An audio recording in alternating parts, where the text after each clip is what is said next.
Alright, so I'm going to explain how to use the basics of the cpp3ds game framework and development environment. I'm going to start off by just explaining the directory structure of the template. Now this template has a GitHub repository, so it's meant to be cloned and used for your own projects. And this is what it's going to look like. So as you can see, it is a CMake project. I'll go ahead and open this up. So this is where you're going to, the only things you're mostly going to want to change are obviously your source files and also the information on the author description and everything that's going to be compiled for your 3DSX and files and your CIA and has all your banner information that's in your resource folder, which I'll go over in a second. So that's mostly what you're going to change. Obviously the flags and stuff you usually won't need to change, but so that's that. So this is where you're gonna have your source files. Obviously for the template there's only a main file. It's just like a hello world, which we'll go over in a second. And then you have your resource folder. Now all these folders have a naming convention that you need to follow. They're not arbitrarily named. Your SDMC folder is where you're going to keep all your files, obviously, that you're going to want to load off the SD card. Mostly not going to need it, but that could be useful for game save or user configurations, stuff that you want the user to be able to add, maybe plugins or custom maps that you want the user to put on their SD card. But mostly you're going to be using the ROM-FS folder. Now this directory is where you're going to put your audio files, your images, all the resources that you're going to use in your games. Of course, I have shaders and language files here. These are all, I believe it's just shaders and language are actually necessary. These ones are just a useful convention to separate. Now the language files are going to be used for internationalization, which is handled by cpp3ds. And your shader folder, this only needs to be named shaders because that's how it's defined by default in the CMake file. And the CMake file needs to know it's a shader directory because it's going to be automatically compiling them, so it needs to know the separation from your other resources. And let's see. So that's these are for your resource generation. Now there's a GLSL, which I suppose I'll get into later. And this is the app directory, which will have your banners, icons, and your RSF file for your CIA file. So this is all that you need for generation. Obviously you can change these names if you go back into your CMake and change that. But this is all you need to get up and running. I'll go ahead and build it and you can see what it generates. So I'll go ahead and make a build directory, which you commonly want to do with CMake just to cleanly separate your build directory from your source directory. I'll go ahead and make that. And you can see it created a binary directory here, which is where it's going to place everything. So you can see this is everything that it made. It made your ELF file, 3DSX, obviously some intermediate files for your CIA file as far as the banner and everything. So this is everything that you need, and it's that simple. And so now I'm just going to go ahead and open it up in IDE and we can start looking at the source. Alright, so here is the main source file, and essentially this has the Hello World app that handles pretty much everything in the game loop, as well as has some example inputs and events and such. So let me go ahead and explain this step by step. So basically, your game, you're going to want to use the game class. You don't necessarily have to use the game class, but it implements all of the ctrulib loop handling and event manager, and so I mean, if you were to not use the game class, you'd essentially have to re-implement everything the game class does anyways. So it's useful just to make your own class extending that. So I made a game class. Obviously, it only has one text object, which we're using for this hello world example, and essentially everything uses SFML standard. I mean, it's a direct port of the SFML source. So everything you can do in SFML, you can pretty much do in cpp3ds. So if you're familiar with SFML, you probably this probably looks familiar in terms of these method names and as well as objects. So what we got here is just the constructor, deconstructor.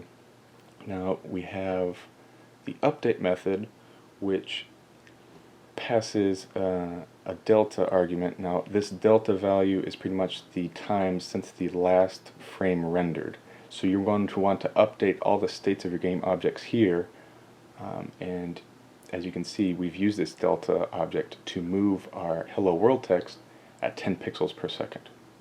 As you can see, most multiplying our delta value by 10 automatically makes that movement consistent no matter what the frame rate is of your game. Let's see, and then we have our event queue. So this is going to process all of our events on every frame render, right? So right now all we have is a key press event. So every time or whenever you press the select button, it'll just exit your game. Now obviously this is necessary if you're using the homebrew menu, the homebrew launcher, because it's not compatible with the traditional method of exiting your app. And next we have our top and bottom screen rendering methods. So these are where you're going to draw all of your objects. You'll set them up, and you'll update their state in the update method. You'll create them in your constructors or whatever, and you'll draw them in the respective places. Now, as you can see, the only thing we're drawing in this entire application is that hello world text, and it's going to the top screen. And I could very well, copy this and put it here, and then draw it twice to top and bottom, right? And so that's that. So that's the entire class. That's pretty much all you need. Obviously, in a complex game, you're going to want to define more than just this class. You're probably going to want to define multiple state classes, one for the pause menu or whatever. And but this is just a basic. And this, you're rarely going to change your main function. It's essentially just define your class and running it. And in this case, we're initializing a console, which is good for debugging purposes. That's essentially, if you're familiar with CTRUlib's console, it's essentially the same thing, except it utilizes the GPU, so you can draw to both top and bottom screens without the need of sacrificing one of the screens for the sake of the console, right? So in this case, it's just putting it on the bottom screen. You could also put it on the top, obviously. And so anything that it's in the standard output, printf, or CPP or C++ streams, text streams or whatever. Let's go ahead and run this.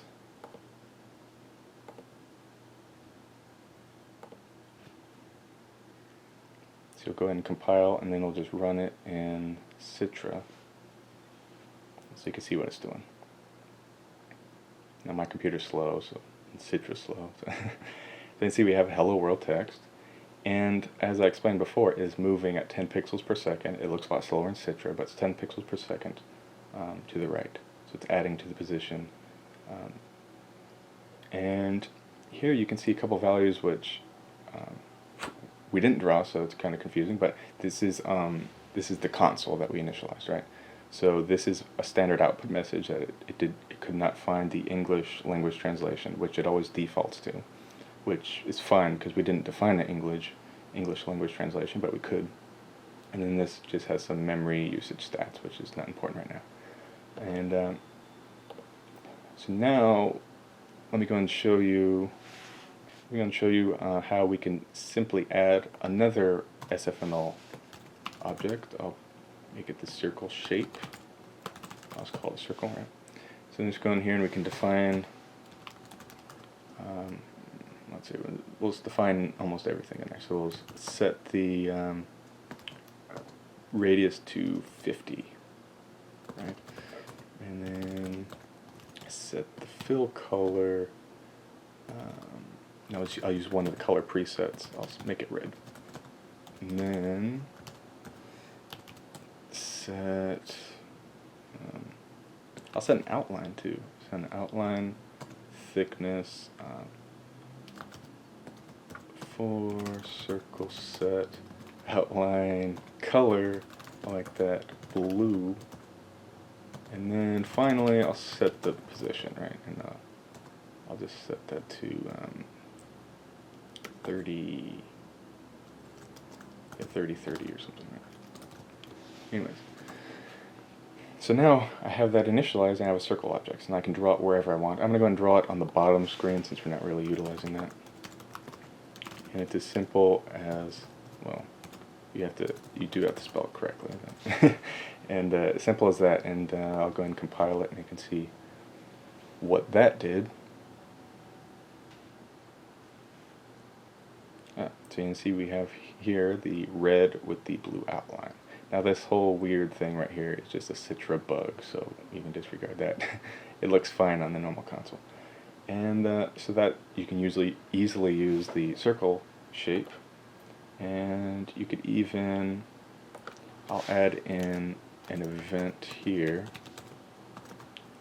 a touch event. So touch moved, and I'll move that circle around on the touch event, right? So let's see, I'll just go ahead and circle set position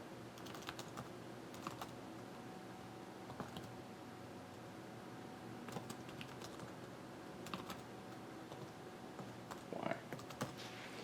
So you can see that's very simple, and it's essentially all you need to do. Now I'm going to go ahead and show you how to how it uses an emulator, right? I talked about an emulator before. Now this is a native compilation of this same exact source, except built for your PC using normal OpenGL and everything else, and using SFML directly. So I'll go ahead and run that. And as you can see, we have, you can see it clearly running at 10 pixels per second because it's it doesn't have the slowdown of Citra and so forth. And when I touch this, just like we just implemented, it'll move this circle around. Now obviously it's not moving it by the middle, but if you just wanted to do that, all you'd have to do is do a circle, subtract that by the, I can look at all the methods here. I get global bounds, no, get radius, right? So just subtract it by the radius. And so now when we compile it, so now it looks like we're actually moving the circle around. Now, let's see. What could we do? I'll go ahead and add a sound effect. You can easily utilize sounds.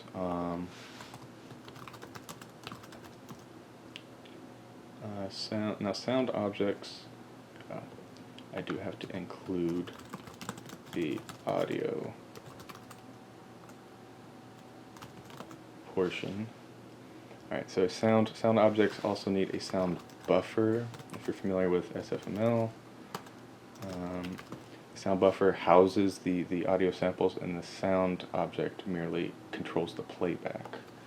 So I'm going to go ahead, and in the app directory, in ROMFS, I've already included a sound effect. Now this isn't in the normal template, I just did it for the sake of this demonstration. So I'm going to load the buffer with that.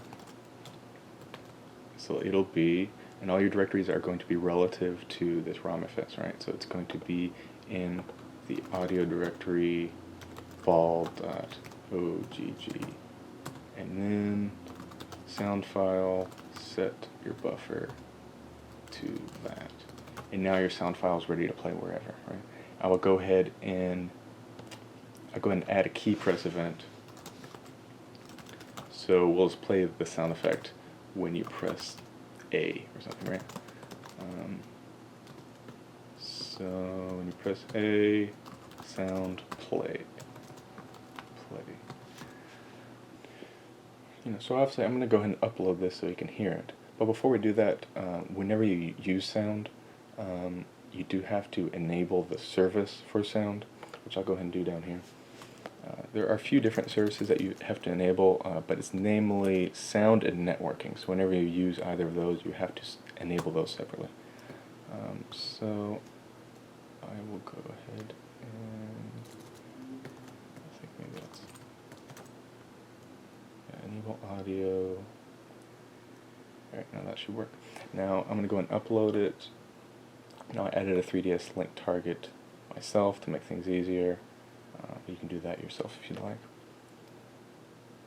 So it'll automatically build it and then go ahead and send it to Homebrew Launcher.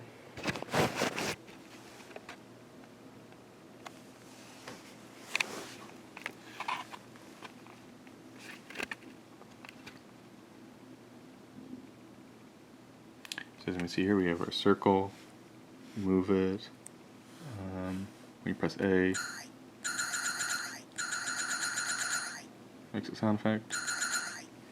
And as you can see here, it says Hola Mundo instead of Hello World. That's because my console system language is Portuguese instead of English. So it automatically detected that and used the proper translation file, which I will go ahead and show you right now, I guess, while we're talking about it. So you may have noticed here before that I had used, on this Hello World string, I had used this underline, which is essentially just a shorthand function. In fact, I could probably go to it and you can see exactly what it's calling. It's calling this translate function in the internationalization class right here. So what that does is it will just automatically translate that to whatever translation file is loaded by the system. And if there is no translation file, then it will just use the default of Hello World. So just automatically defaulting to English. And that's kind of the norm in internationalization. So as you can see here, I have one language file in there, which is Portuguese. We saw that for my system, where the Hello World was essentially just replaced with Hola Mundo. And now you could also use a formatted string. It has a support for that as well. So if you, instead of Hello World, you want to do like Hello Name or something, right? So assume that we know the name of the user. And you just use the name string, which we don't have defined, but just do whatever their name is, right? And then in here you could add that translation there. So you just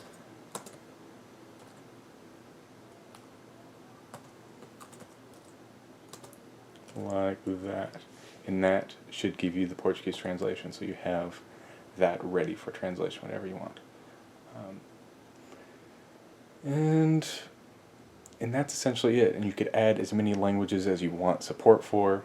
Like I said, if you simply do not have support for a particular language, it'll just default to the English translation. And that's that. And let's see. I guess two more things I can show you. Firstly, let's go and run this. I guess two more things I can show you are shaders and the sensors, because it also has support for those, obviously. Those are a part of SFML. As we can see here, it says Hello Cruel, which is what it should have. As you can see, it's looking for an English language translation, whereas if I loaded that on my console, it'd be looking for the Portuguese, and it would find the Portuguese. But we'll see that in a second. Anyways, let's look at shaders, right? Now shaders are pretty simple in SFML, so I'm going to go and load a shader there. Now I have not automatically, but I have pre-prepared this with one shader, with a wave shader. So I'll go ahead and load that and see what that does. So it's load it from file, just like you did with audio. So I'll do shader and spell it.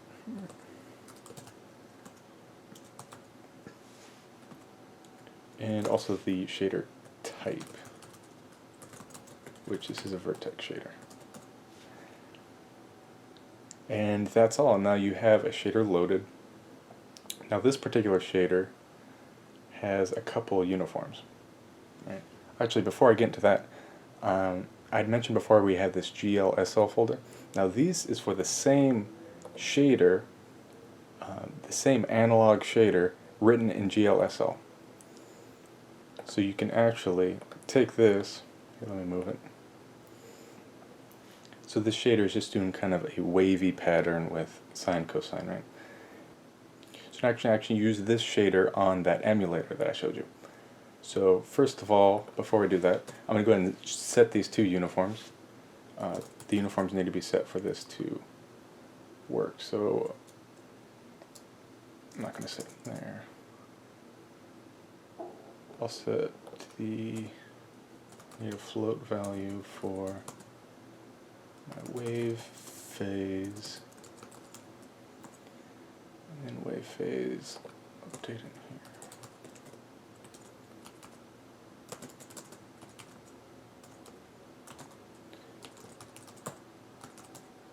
Now setting uniform is pretty simple. You just do set parameter and then the name, in this case, like that. That's for the wave phase. Now for the wave amplitude, I'm going to go ahead and attach that to the move event as well. In fact, I'm going to get rid of this circle thing. And change that parameter.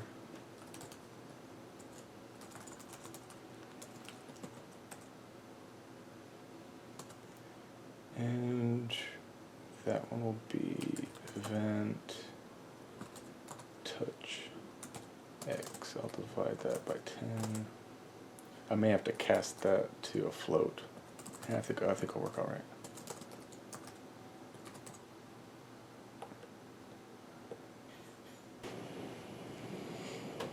Alright, so now you just have to attach this shader to an object that you want to draw. If you're familiar with SFML, there's render state classes that you can modify, but for the sake of the ease of this demonstration, I'm just going to go ahead and pass the shader to this text drawing, and I'm going to go ahead and run it in the emulator. Run that. So as you can see, we have the hello cruel message that we have, which will be automatically translated, and when I use the touch event here, it'll actually set the wave uniform values and control the level of wave. See, if I move it down all the way here, you have a really strong wave. Move it up here, you get nothing. So you have the whole wave shader. And what's cool about the emulator, I can pause it, resume the wave, pause it, so you can see closely how your animations turn out. I can stop it and restart it, right? And I can start it again with the wave. So it's very convenient in this emulator. And plus, you can even use GDB or some debugger in your own IDE. So I mean, since it's all natively run, you can set up breakpoints. And I'm not going to do that right now. But you can. I mean, this is running on your PC using OpenGL window right here. So I mean, there's no hardware level emulation going on. And I think, the last thing I was going to show you was the sensors, right? Sensors, kind of like the services, need to be enabled just because they take up a lot of checks.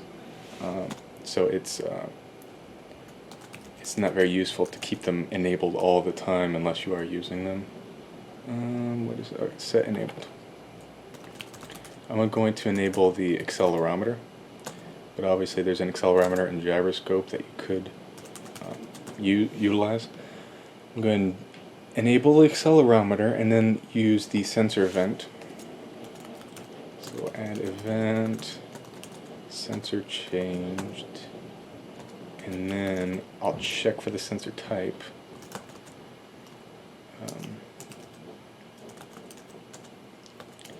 So make sure it's the accelerometer. And then when it is the accelerometer, I'm going to go ahead and change the text rotation for this hook. And I've done this once before, and I believe the value, I think you have to multiply the x by 18. I think that gives me the desired angle rotation for this example. So obviously I'm not going to be able to see that on the emulator, so I'm going to go and upload this. I'm going to upload this directly to the 3ds console.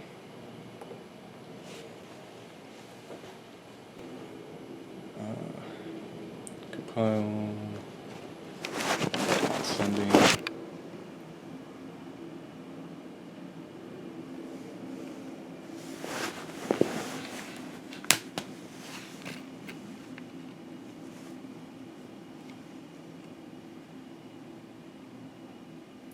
Alright, so you see oh, it's already doing a wave. That's probably because we forgot to set it to 0 initially, so it's automatically doing the wave. Right. As you can see, it's a little shaky because it's using accelerometer. Hold on. We do no more wave. And it actually turn with rotation, right? Because it's using the accelerometer. And it's still moving at 10 pixels per second, so it's going to go off screen soon. But it's pretty cool, and it can still do the wave and all that. So as you can see, this is all relatively simple. Even using the shaders, if you want to use the shaders in the emulator, all you have to do is have one copy here. Here's this copy was significantly longer for the 3DS, but it essentially does the same thing, right? And you can utilize all the classes, even networking classes, which have a very easy packet stream mechanism, which is very easy to make any sort of network communication, gameplay. Everything's very streamlined and simple. At least that's the goal. And hopefully I can get some developers on board to help use this and fix some of the bugs. There's plenty of those to go around. So thank you.